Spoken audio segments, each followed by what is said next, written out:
मुंडवा जमीन घोटाळा प्रकरणातील आरोपी आणि पुणे शहराची तहसीलदार सूर्यकांत येवले यांच्या जामिनावर आज पुणे न्यायालयात सुनावणी होणार आहे। वादग्रस्त तहसीलदार सूर्यकांत येवले यांनी मुंडव्याची सरकारी जमीन तात्काळ खाली करा असं पत्र केंद्रीय वन विभागाला दिलं होतं। या पत्रासह जमीन घोटाळा प्रकरणात सूर्यकांत येवलेंचा मोठा हात होता। सूर्यकांत येवले हा सध्या फरार असून त्याने पुणे न्यायालयामध्ये जामिनासाठी अर्ज केला। या जामीन अर्जावर आज सुनावणी होणार आहे। सूर्यकांत येवलेला जामीन मिळू नये म्हणून आज पुणे पोलिसांच्या वतीनं त्यांच्या जामिनाला जोरदार विरोध न्यायालयामध्ये केला जाणार आहे।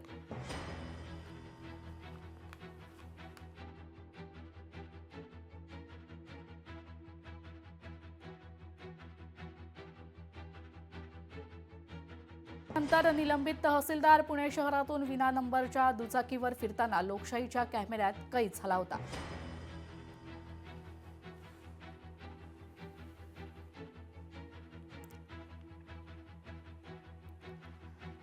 मुंडवा जमीन घोटाळा प्रकरणातील आरोपी आणि पुणे शहराचे तहसीलदार सूर्यकांत येवले यांच्या जामिनावर आज पुणे न्यायालयात सुनावणी होणार आहे। वादग्रस्त तहसीलदार सूर्यकांत येवले यांनी मुंडव्याची सरकारी जमीन तात्काळ खाली करा असं पत्र केंद्रीय वन विभागाला दिले होते। या पत्रासह जमीन घोटाळा प्रकरणात सूर्यकांत येवलेंचा मोठा हात होता।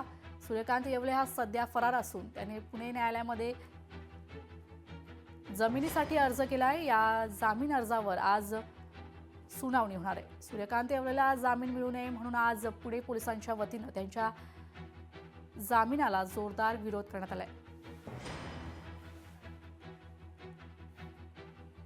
आपले प्रतिनिधी चंद्रशेखर भांगे आपल्यासोबत थेट जोडले गेलेले आहेत। चंद्रशेखर, मुंडवा जमीन घोटाळा प्रकरणातील आरोपी सूर्यकांत येवले यांच्या जामिनावर आज न्यायालयात सुनावणी होणार आहे, काय अपडेट? त्याच्याला खरं तर अत्यंत महत्त्वाचा आजचा दिवस आहे। आजच्या दिवशी जो आरोपी आहे पुणे शहर तहसीलदार सूर्यकांत येवले याने जामिनीसाठी जे ते पुणे न्यायालयामध्ये अर्ज दाखल केलेला आहे आणि या दाखल अर्जावरती आज सुनावणी होणार आहे। आपण पाहिलं तर खरं तर मुंडव्याची जी सरकारी जमीन आहे ती सरकारी जमीन तुम्ही तात्काळ खाली करा असं लेखी पत्र या वादग्रस्त तहसीलदाराने जे ते वन विभागाच्या केंद्रीय अधिकाऱ्यांना दिलं होतं आणि या सगळ्यामध्ये सूर्यकांत येवले याचा मोठा जो आहे तो हात आहे। हा सगळा घोटाळा जो झाला मुंडव्यातील सरकारी जमिनीचा, या सरकारी जमिनीमध्ये जी महत्वाची कागदपत्रे जी आहेत ती सूर्यकांत येवले याच्याकडून जी आहे ती पुढे गेल्याची माहिती जी आहे ती पोलिसांना आहे आणि या सगळ्यामध्ये सूर्यकांत येवले याच्यावरती जो तो गुन्हा दाखल करण्यात आलेला आणि या दाखल गुन्ह्यामध्ये मला अटक करू नका, मी पोलिसांना जे आहे ते सहकार्य करतो असं या सगळ्या बाबीवरती सूर्यकांत येवलेचे वकील सध्या पुणे न्यायालयामध्ये गेलेले आहेत। त्या सगळ्याची आज सुनावणी जी आहे ती दुपारच्या सुमारास जे ती पुण्यातील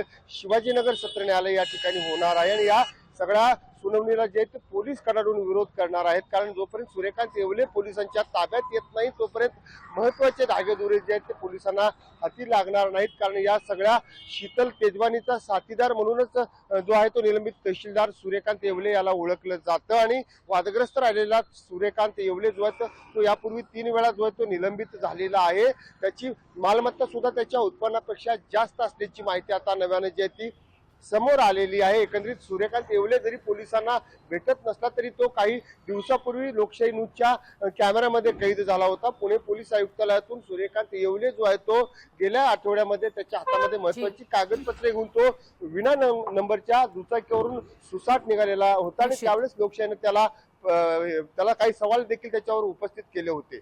निश्चितच धन्यवाद चंद्रशेखर, तुम्ही दिलेल्या अधिकच्या माहितीसाठी। लोकशाही मराठी ऐका, पहा, जागरूक रहा।